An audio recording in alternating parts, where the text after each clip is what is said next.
everyone, my name is Ryan Cam, here with my brief thoughts on Mufasa, the Lion King. This was directed by Barry Jenkins, the director of Moonlight and If Beale Street Could Talk.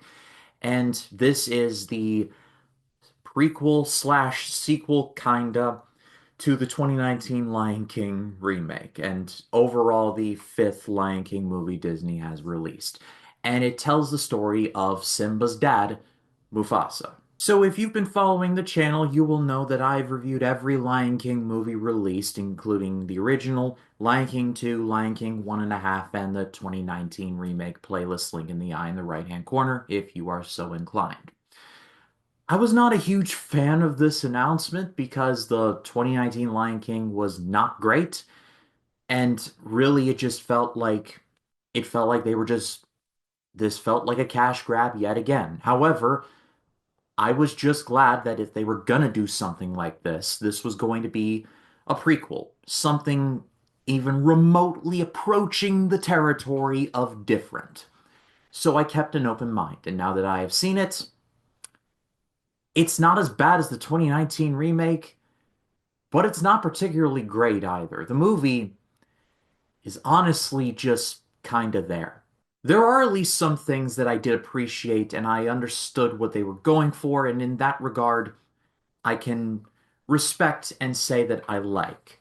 However, this movie just had a lot of questions that I just left me scratching my head.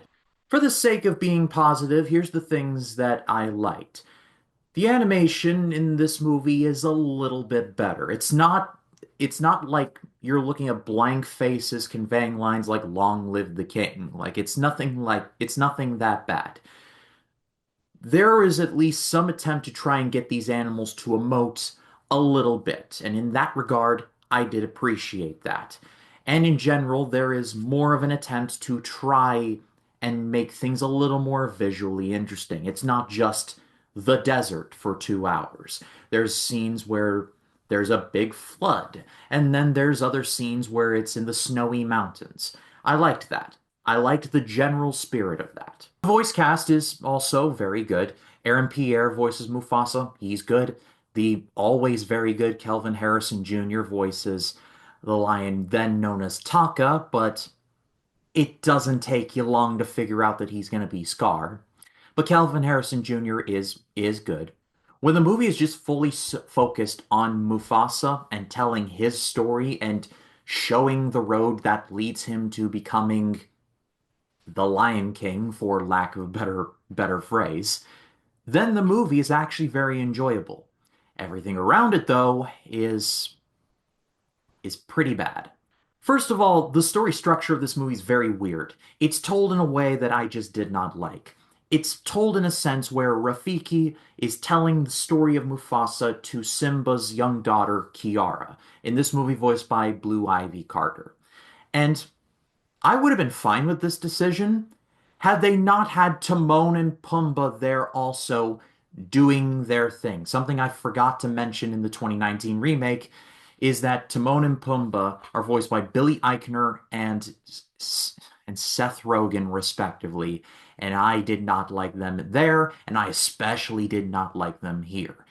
Thankfully, they're not in the movie super much, but when they're doing their thing, like Pumbaa has this whole thing of like, who Taka is definitely Scar, but I'm playing Taka, right? And it just I hated it. I hated it so much. And there's also some notes of trying to be meta of like trying to say like Timon went to the stage play version of The Lion King by himself.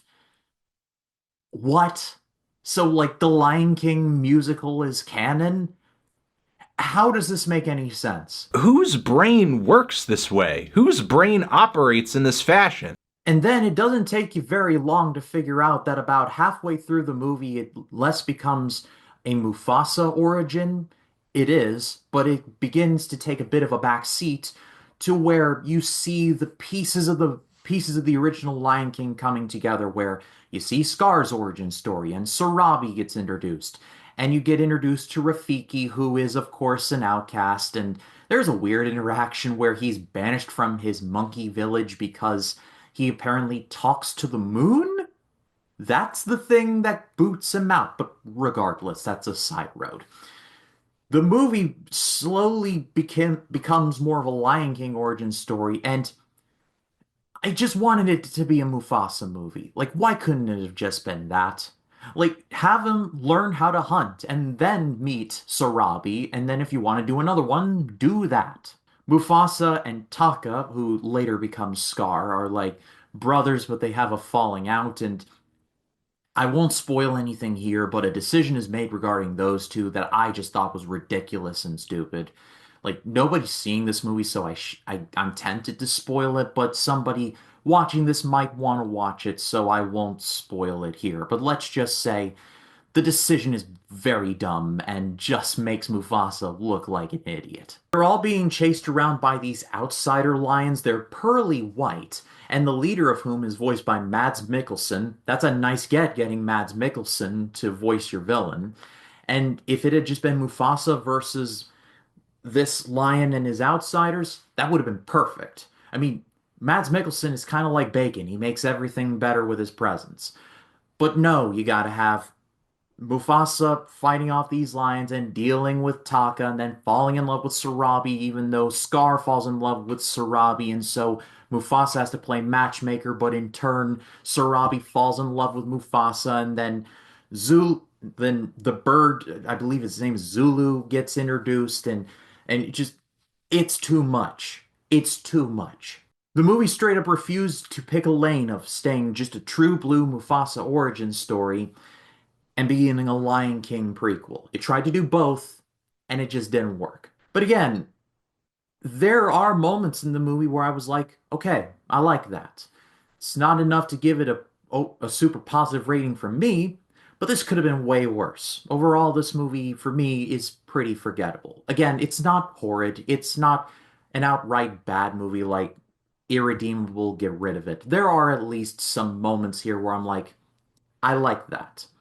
But then there are others that just almost kill the movie for me. That's what I get for seeing this over Sonic 3, but I will be seeing Sonic 3. But what did you all think of Mufasa? Let me know in the comments. I would love to read what you have to say. And thank you for watching my road to Mufasa, reviewing a bunch of Lion King movies. I had a surprisingly great time doing that. My name is Ryan Cam. I'll see you in the next one.